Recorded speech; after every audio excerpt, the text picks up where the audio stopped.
como les decía, nos acompaña en nuestros estudios Leocenis García, es líder de Pro Ciudadano, un movimiento político en Venezuela. Estabas bajo prohibición de salir de Venezuela durante 12 años. ¿Cómo saliste y cómo van las gestiones que se dan aquí en Washington? Bueno, salí porque la prohibición de salida del país en Venezuela debe durar 2 años.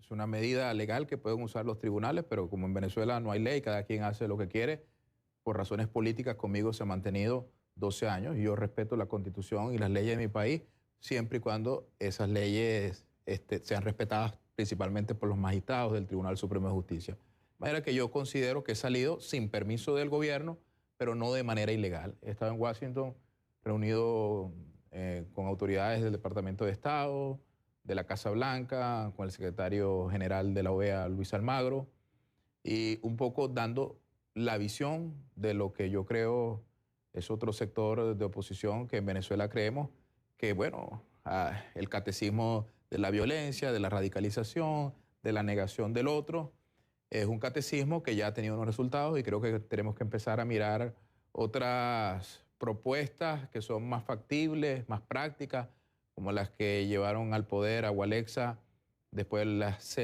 semielecciones democráticas del 89 en Polonia, lo que permitieron la transición española en los años 70 en España, lo que permitió la transición después de Pinochet en Argentina, que siempre es que aquellos que sostienen las dictaduras o los regímenes no democráticos o militaristas, una vez que se cansan y entienden que esos modelos colapsaron, dicen, como dijo Gorbachov, o viramos o nos acaban. Hacer una suerte de perestroika. ¿Sales de Venezuela sin regreso o piensas regresar a Venezuela? No, yo regreso a Venezuela por una cosa sencilla, porque yo soy un líder político venezolano y yo creo que la gente está harta de que se le esté diciendo a la gente que hay que salir a la calle, que hay que pelear, y entonces los líderes nos metemos en la embajada, huimos del país, nos vamos, hacemos desde el exilio. Yo sé exactamente los riesgos que corría al venir a Washington. Sé que en Venezuela hay un sistema judicial controlado por el presidente de la República, el señor Maduro. Pero bueno, el que se mete en esto sabe a qué se enfrenta. Yo en las próximas horas volveré a Venezuela y espero que el gobierno de Venezuela respete la Constitución. Se reunió con Mauricio Claver Carone, que es el principal asesor del Consejo Nacional de Seguridad para el Hemisferio Occidental. También con Elliot Abrams, quien es el enviado de Estados Unidos, el encargado del tema de Venezuela. ¿Algún hecho concreto y qué receptividad hubo a los diálogos que se dan, a las negociaciones que avanzan en Barbados y a algunos rumores que hablan de elecciones en Venezuela con las que no todo el mundo está de acuerdo? Bueno, mira, yo he sentido la conclusión de estas, por supuesto hay cosas que no puedo contar, pero de lo que puedo contar, yo me llevo una conclusión con la cual yo estoy plenamente de acuerdo. Nicolás Maduro no puede hacerle frente a la crisis hoy día en Venezuela. El chavismo no es una banda criminal, es una realidad política que en unas elecciones libres e independientes probablemente las van a perder.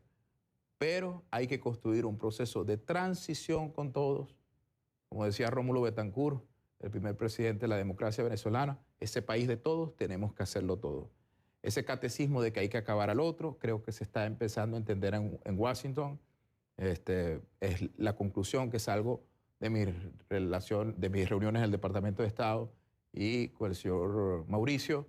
Se está entendiendo que hay que construir una transición porque los enemigos de Maduro y su modelo socialista destructor no solamente estamos en la oposición política tradicional, sino que en el propio chavismo están surgiendo voces disidentes que hay que unir. Aquí hay mucha gente, sobre todo en ciertos sectores de Estados Unidos, latinos, que dicen que no, que con el chavismo no se puede negociar, que son unos delincuentes. Y yo digo, cada vez que el gobierno ha estado en peligro, ¿por qué ha estado en peligro?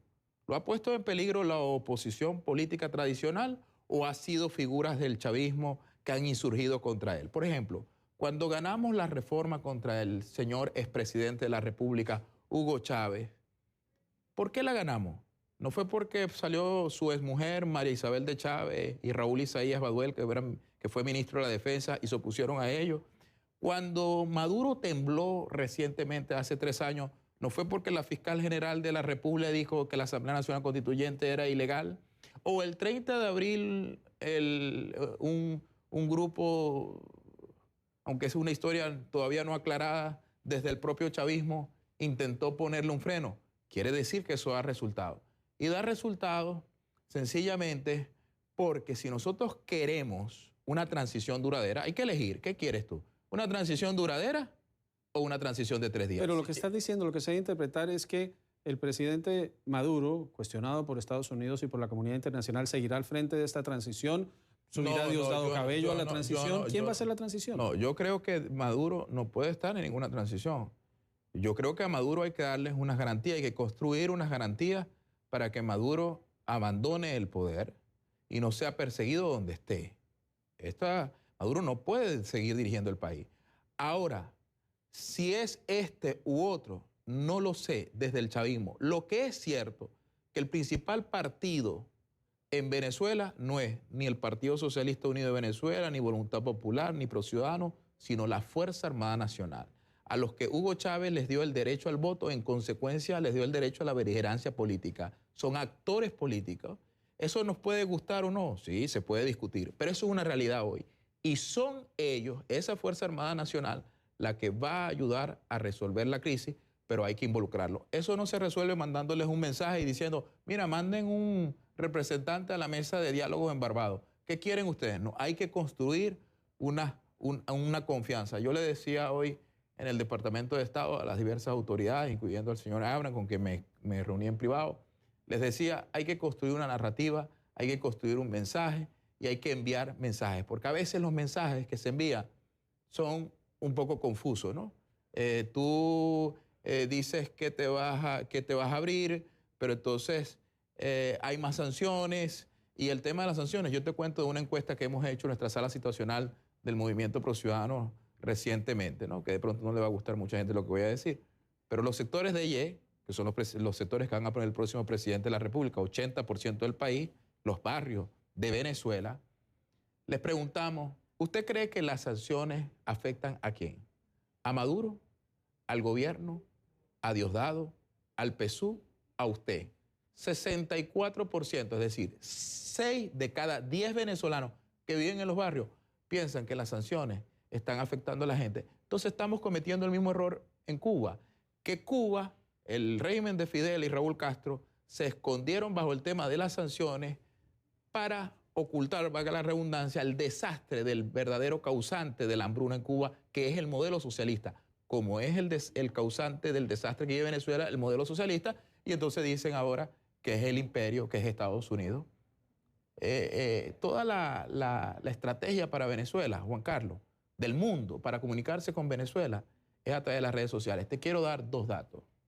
Primer dato, de cada 10 venezolanos que viven en el barrio, 3 tienen teléfono inteligente. Cuando tú le preguntas al 7 restante por qué no tienen, te responden que un teléfono inteligente cuesta el equivalente a $100, que son 850.000 bolívares venezolanos.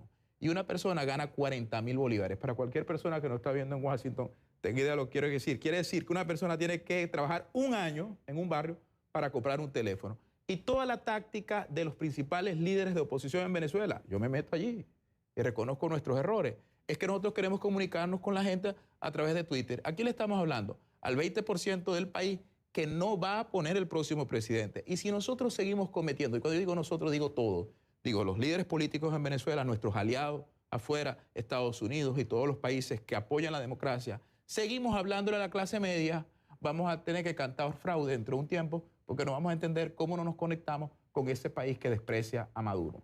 Leoceni García, líder de ProCiudadanos, está en Washington, gira por Estados Unidos. Sigue regresando la invitación para que sigamos conversando sobre este tema. Y por lo que anticipo y lo que escucho, será un proceso lento, no será el proceso inmediato que muchos anticipaban. Pero terminará.